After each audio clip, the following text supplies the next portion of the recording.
తండ్రి నీ తలంపులు లెక్కలేనివి, యేసు నీ కార్యములు ఎంత గొప్పవి.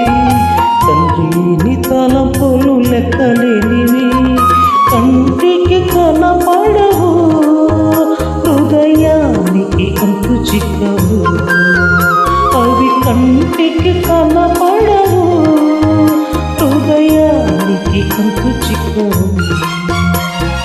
యేసు నీ కార్యములు ఎంత గొప్పవి, తండ్రి నీ తలంపులు లెక్కలేనివి.